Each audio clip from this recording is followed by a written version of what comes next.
Let me tell ye, it was a chilly autumn morning when I first met Mrs. Thompson at the local coffee shop. You know those days when you're rushing through life, buried in your phone, barely noticing the world around you. That was me. She was sitting alone, her wrinkled hands wrapped around a cup of tea, and something made me pause.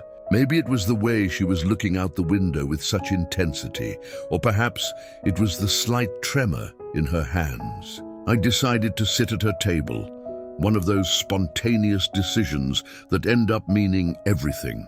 "Do you mind if I join you?" I asked. Her smile lit up her entire face, and what followed was 2 hours of the most remarkable storytelling I've ever experienced. Mrs. Thompson had lived through World War II as a young girl in London. But it wasn't just the war stories. She told me about her great love story, meeting her husband at a dance hall in 1950, their 60 years together, and how she lost him 3 years ago. She shared stories of raising 4 children as a working mother when it wasn't common, of fighting breast cancer twice and winning, of traveling to 30 countries after retiring because, in her words, life is too short to wait for tomorrow. You see, we often look at elderly people and see just that, elderly people. We forget that inside every gray-haired person sitting alone in a coffee shop, there's an epic novel waiting to be read. Their wrinkles are like chapters, each one earned through laughter, tears, triumph, and heartbreak.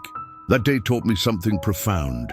Everyone, the cashier at your local store, the quiet neighbor next door, the elderly woman feeding pigeons in the park, has a story that could fill books. Some stories are still being written, others are reaching their final chapters, but each one is uniquely beautiful and important. Mrs. Thompson passed away last year, but she left me with a gift more precious than gold. The understanding that behind every face we pass on the street, there's a universe of experiences, dreams, and memories. We just need to take the time to listen, to ask, to care. So the next time you see someone sitting alone, remember Mrs. Thompson. Remember that everyone has a story that could change your life, if only you're brave enough to start the conversation. That's the beauty of being human. We're all walking stories, waiting to be told, waiting to be heard.